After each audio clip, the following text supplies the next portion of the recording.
قرآن مجید نقشہ پیش کرتا ہے کہ جو بھی اللہ کی رحمتیں ہوتی ہیں، جو زمین آسمان میں جتنی بھی نعمتیں ہوتی ہیں، انفرادی طور پر، اجتماعی طور پر اکثر و بیشتر اللہ تعالیٰ بندوں سے وہ چھینتا نہیں ہے، ان کے پاس رہنے دیتا ہے۔ لیکن جب بندے خود بدل جاتے ہیں، جب قومیں بدل جاتی ہیں، ضمیر بدل جاتا ہے، زمین آسمان کا ماحول بدل جاتا ہے، اکثر انسان جب باغی ہو جاتے ہیں تو کبھی کبھی پھر وہ سزا دیتا ہے، اور کبھی کبھی پکڑ کے انسانوں کو عبرت کا نشان بنا دیتا ہے۔ آج کے دور میں ہمارے ساتھ یہ مسئلہ ہوا ہے کہ صرف ظاہری توجیہات پہ آج کا انسان رک جاتا ہے۔ ہوا آئی تھی طوفان بن گیا، کلاؤڈ برسٹ ہوا تھا سیلاب آ گیا، فلاں ہوا تھا اور ایسے ہو گیا، کلائمیٹ چینج ہو رہی تھی اور یہ ہو گیا۔ ہمیں اس سے انکار نہیں ہے، یہ اپنی جگہ پہ حقیقت ہے اور یہ اپنی جگہ پہ حقائق ہیں، لیکن قرآن مجید ایک اور نقشہ پیش کرتا ہے،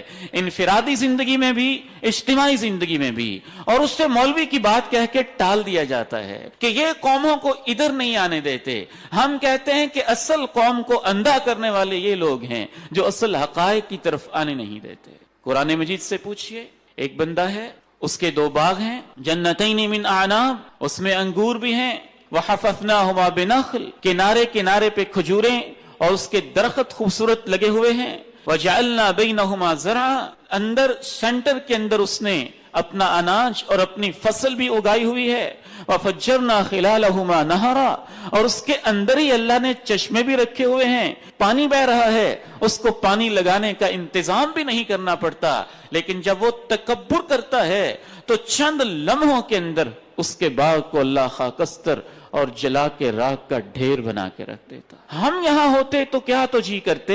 آج کا انسان یہ کہتا بس آندھی آئی تھی اور وہ باغ ختم ہو گیا، وہ آندھی اس طرح کی تھی، بعض آندھیاں ایسے ہوتی ہیں فلاں علاقے سے اٹھتی ہیں، کچھ فلاں سے اٹھتی ہیں، ان کی یہ خصوصیات ہوتی ہے۔ اللہ کہتا ہے عقل کے اندھو، آندھی آئی تو تھی، کیوں آئی تھی اس پہ بھی تو سوچو، اس لیے آئی تھی، وہ میرا نافرمان تھا، اس لیے وہ میرا باغی تھا۔ سورہ قلم کو اٹھائیے 29ویں پارے کو، اس کے اندر اللہ رب العزت انفرادی زندگی کے اندر جو بھی انسان کو پریشانی آتی ہے اس کی توجیہ بیان کرتے ہوئے اللہ تعالیٰ کیا کہتے ہیں؟ مشرکین مکہ کو توجہ دلاتے ہوئے کہ تم یہ سمجھ بیٹھے ہو کہ تمہارا یہ حق ہے، آبائی اور نسلیوں ہمیشہ تم ایسے ہی رہو گے، اللہ کے عذاب اور اللہ کی پکڑ سے تمہیں ڈرنا چاہیے۔ صرف وہ ان کے لیے تو نہیں، رہتی دنیا تک کے لیے اللہ کا پیغام ہے۔ قرآن مجید کے الفاظ میں سنیے تاکہ آپ کے ذہن کے اندر جو گرد و غبار آج کے میڈیا نے اور آج کے مادہ پرست لوگوں نے اتنی بھر کے رکھ دی ہے کہ آپ حقیقی اسباب کی طرف توجہ کرنے کے لیے تیار ہی نہیں، شاید کہ وہ گرد و غبار کچھ ہٹے اور کچھ ہمارا دماغ صاف ہو اور دل کے اندر وہ پاکیزگی آئے کہ ہم اللہ کی طرف پلٹنے کے لیے تیار ہو جائیں۔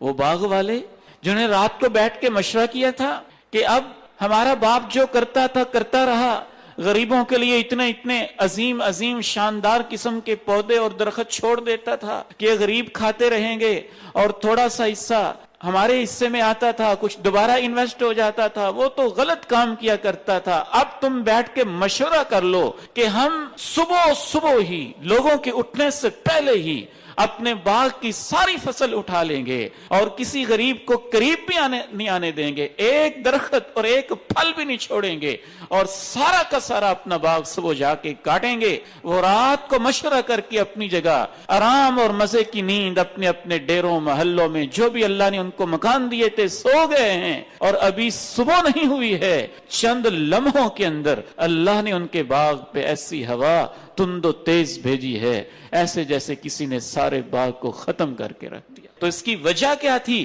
غریبوں پہ ظلم کرنا، غلط منصوبے بنانا، اپنی نیتوں کو خراب کر لینا، راتوں کو غلط مشورے کرنا، ماں باپ کی جو اچھی روایات تھیں ان کو ختم کرنا اور ان کو ذبح کر کے رکھ دینا، ماں باپ کو بیوقوف سمجھنا اور اپنی طرف سے بڑا ذہین بننے کی کوشش کرنا۔ آج کے دور کا انسان ہوتا اور آج کے دور کا میڈیا ہوتا تو اس کی یہ توجیہ کرتا۔ ہاں، ہوا کی بہت ساری قسمیں ہوتی ہیں، کوئی شمال سے آتی ہیں، کوئی جنوب سے آتی ہیں، کوئی ٹھنڈے علاقے سے آتی ہیں، کوئی گرم علاقے سے آتی ہیں، پھر ہوا کی سپیڈ ہوتی ہے، کبھی کم ہوتی ہے، کبھی تیز ہوتی ہے۔ بس وہ فلاں علاقے سے ہوا اٹھی تھی، فلاں باغ میں پہنچ گئی تھی، اس کی لوکیشن ایسی تھی کہ اس کی وجہ سے وہ باغ تباہ ہو گیا۔ اللہ کا قرآن کہتا ہے اور بے وقوف انسان ذرا آگے بڑھ کے بھی سوچ لے، ٹھیک ہے ہوا آئی تھی، ٹھیک ہے ٹھنڈی بھی ہوتی ہیں گرم بھی ہوتی ہیں، ٹھیک ہے اس کی رفتار بھی مختلف ہوتی ہے، لیکن اس پر بھی سوچ لو اس کی رفتار کو بدلتا کون ہے، مخصوص علاقے میں بھیجتا کون ہے، اور اس کی وجہ کیا ہوتی ہے؟ اللہ کا قرآن کہتا ہے اس کی وجہ ناشکری اور اللہ کی نافرمانی ہوتی ہے۔